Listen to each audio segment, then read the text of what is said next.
ऋग्वेद के 10वें मंडल में जब आप पढ़ेंगे पुरुषाः सुक्ता के अंदर, तो आपको पढ़ने के लिए मिलेगा।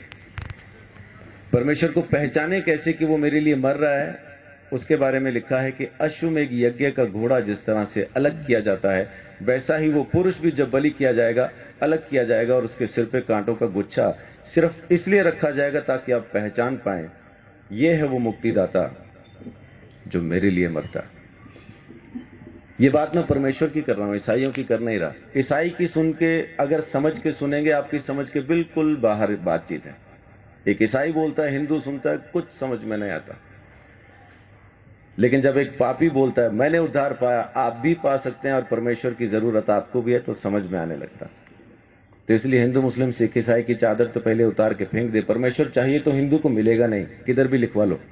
सिख को मिलेगा नहीं, मुसलमान को मिलेगा नहीं, ईसाई को मिलेगा नहीं, मिलेगा इंसान को। उस इंसान को जो पापी है, स्वीकार करता है कि मैं हूं पापी और मुझे एक मुक्तिदाता की जरूरत है, उसी को तो मिलेगा। पहलवान को डॉक्टर की क्या जरूरत है? जरूरत तो मरीज को है। तो धर्मी को परमेश्वर नहीं चाहिए, परमेश्वर तो पापियों को चाहिए, और पापियों को बचाने ही वो जमीन पे आया है, यही उसकी मोहब्बत है। तो मैं अपनी बात को यहां खत्म करता हूं कि परमेश्वर प्रेम है। बाइबल के अंदर लिखा है, पहला यूहन्ना की पत्री में 4 अध्याय में लिखा है कि परमेश्वर प्रेम है। उसके प्रेम को समझेंगे तो आप अपने पापों से मुक्ति पा सकेंगे। दोबारा जन्म होना नहीं है आपका। माफ कीजिए, एक चीज ये छोटी सी क्लियर करके मैं अपनी बात को खत्म करूंगा, क्योंकि अपन को शैतान ने एक वहम में डाला हुआ है कि इस जन्म में नहीं तो अगले में मुक्ति हो जाएगी, इसलिए अपन आराम से बैठे। कहने वाले ने कहा था काल करे सो आज कर, आज करे सो अब, पल में प्रलय होगी, बहुरी करेगा कब। लेकिन शैतान ने बोला आज करे सो काल कर, काल करे सो परसों। इतनी जल्दी क्या पड़ी है जब जीना है बरसों। बच्चे, आपका नाम क्या है? ध्रुव। आपके बच्चे कहां हैं? अजीब सवाल है। उम्र क्या है आपकी? 9 साल के बच्चे से मैं पूछ रहा हूं कि आपके बच्चे कहां हैं? आम के पेड़ पे जो मई जून में आम लगने हैं, इस वक्त कहां हैं? बहुत बहुत शुक्रिया। गुरुजी कहते हैं आम में, उसी पेड़ में वो आम है जो मई जून में दिखाई देंगे। तो ध्रुव के बच्चे कहां हैं? ध्रुव में।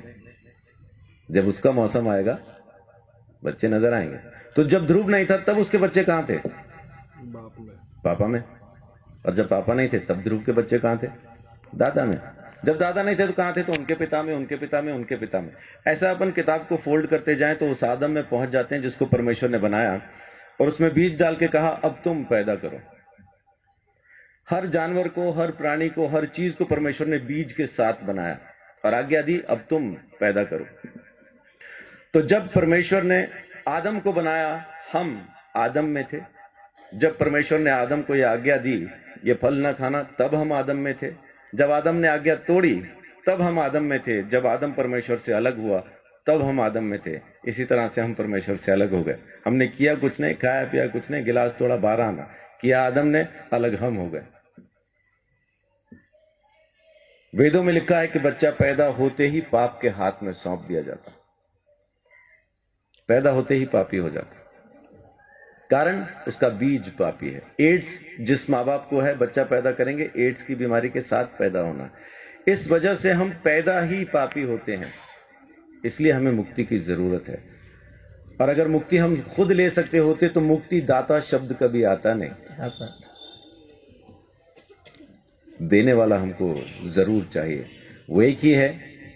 परमेश्वर ने हमारे लिए मुक्ति का रास्ता खोला, स्वयं हमारे लिए बलिदान दिया ताकि हम हमारे गुनाह से आजाद हो जाएं।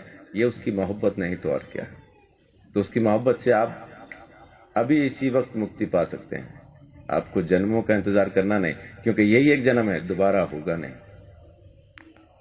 आज के बाद दोबारा हम कभी पैदा नहीं होंगे। ये पहला और आखिरी जन्म है। मुक्ति मिलेगी तो अब, नहीं मिलेगी तो कभी नहीं। तो परमेश्वर प्रेम है, उसके प्रेम को समझें, उसके दिए हुए उद्धार को समझें। यीशु मसीह ने मेरे लिए मेरे सारे दंड को सह लिया और मेरे गुनाहों से मुझे आजाद किया। ये काम उसने आपके लिए भी किया है, बस आपको स्वीकार करना है। परमेश्वर आप सबको बहुत आशीष दे। बड़ी बात है।